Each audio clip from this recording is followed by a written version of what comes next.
Deliciously with Ara. Ngayon gagawa tayo ng kimchi baked rice.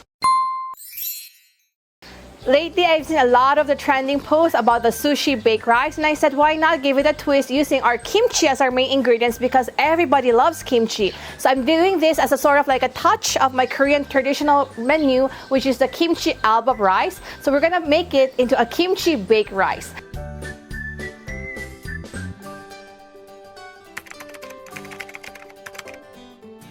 So our main ingredients is going to be, of course, our kimchi.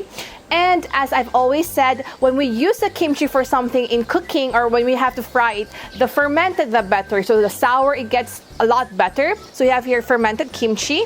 And of course, our fish roe eggs, or in Korea we call this al, nalchi al, or you can actually go to Korean groceries or Japanese groceries and they probably have this one, which you have probably also seen on like California Mackeys and so on. So this two being our main ingredients, we're gonna make the sushi baked rice into a kimchi baked rice. So now let's start. So I have here around 3 to 4 servings of my rice. We're gonna season this using our sesame oil and our sesame seed.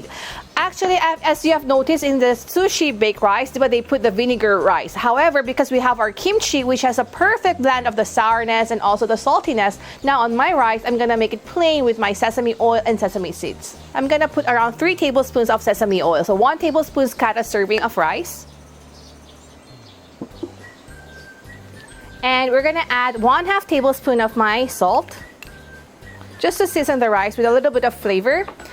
And in Korean groceries, you can actually get something like this. We call this like something rice sprinkles. It's like the furikake, but a Korean version. So you can get like fish assortments or seafoods or beef. So I have here beef. It's really up to you.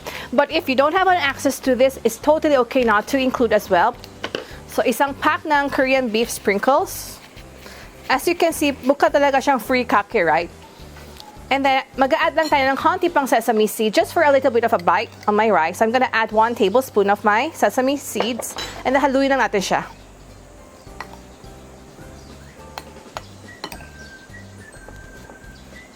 So now I have my rice prepared. Isa-set aside lang natin siya ng konti as we prepare our kimchi. So I have here around 2 cups of my kimchi. So ika-cut natin siya ng maliliit using my scissors.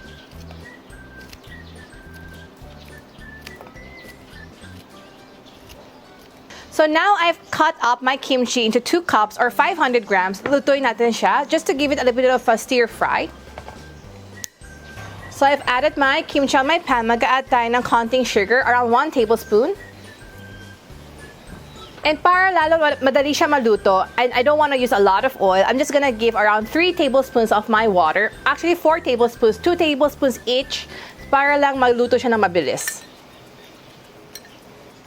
And then, lutuin natin siya hanggang it will become very dry and melted lahat ng ating sugar. So now, as you can see na medyo nag-dry out na yung kanyang water nilagay natin, and all my sugar has melted, and also the kimchi itself, medyo naging half-transparent na siya, and it looks very pale. I'm gonna turn off the fire. And then, isa-set aside natin siya ng konti para medyo lumamig, because later on, I'm gonna add my mayo and my cream cheese, and add natin siya na mag-melt todo-todo because of the heat of the kimchi. So, konti lang palamigin natin, and while we wait, I'm gonna first chop off my onions that we're gonna add later sa ating dip. And ilagay natin siya sa ating bowl.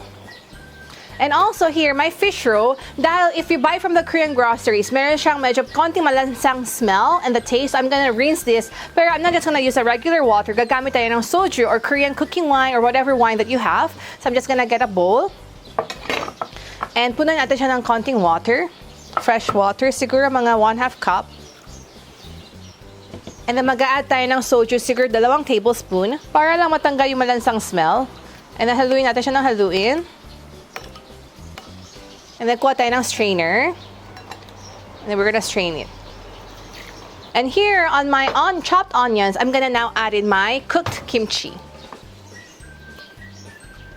So I have here also my bar of cream cheese. It's like 1 whole pack, and you need to put this at room temperature para hindi siya frozen mamaya paggamit natin. And cream cheese gives is actually very fulfilling and richness of the flavor. So buksan natin ang ating cream cheese. Yeah, there. I have my cream cheese, 1 whole bar of my cream cheese. And mag-add tayo ng konting mayonnaise because the cream cheese and the mayonnaise, pero the mayonnaise makes it a little smoother on the taste. So this is my Korean mayonnaise. So I'm gonna add around 3 tablespoons of my mayo. And then haluin lang natin siya ng haluin. So here, now I have my cream cheese and my kimchi mixture ready. Isaset aside natin siya. And then let's get a pan, like something like where we can bake it. Now, if you don't have an oven, you can actually use an oven toaster, get a smaller pan. Or if you don't want to use any of those, actually pwede natin siya kainin as is dahil lahat naman talaga ingredients are already cooked and safe to eat. So now we're gonna first, dahil I'm just gonna bake it just to make it more appealing to the eye later on. Now we're gonna layer our rice first on my pan. So, i-layer natin siya ng evenly. And I can already smell the rice na parang gusto ko kainin na as is. So, let's put it here. So, now I've flattened my rice. I'm gonna top it off with my cream cheese and kimchi mixture. So now I've already put up my cream cheese and kimchi mixture on the top. Just for a contrast of color and para lang sa added flavor as well, I'm gonna add a little bit of my spring onions. I-chop natin siya maliliit para i-sprinkle natin on top. So now I have my spring onions chopped. I'm gonna get my mayonnaise, Korean mayonnaise, and i-drizzle ko lang siya on top just to give a little bit of a nicer look sa outside, sa tingin.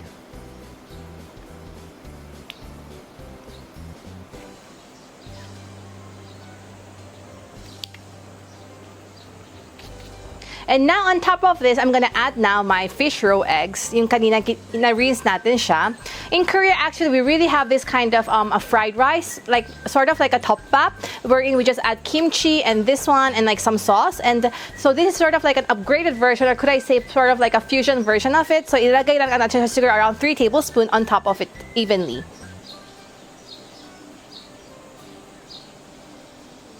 So here is my kimchi baked rice. Now I'm gonna oven it, or you can put it in oven toast or even torch it just to give a little bit of a gloss, parang lutong top on top. Siguro mga 4 to 5 minutes only. So I'm gonna bake it in my oven.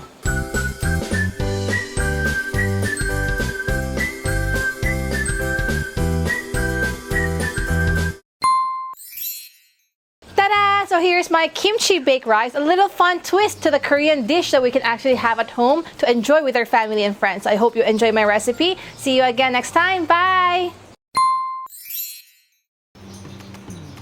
So I have my rice and my kimchi, and I got my roasted seaweeds. And let's try.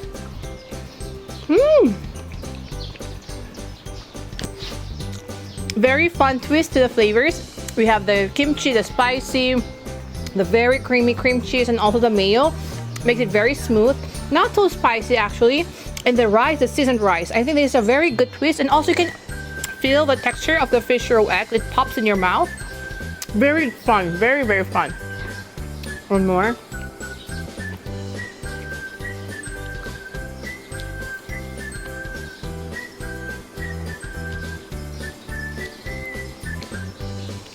Mmm.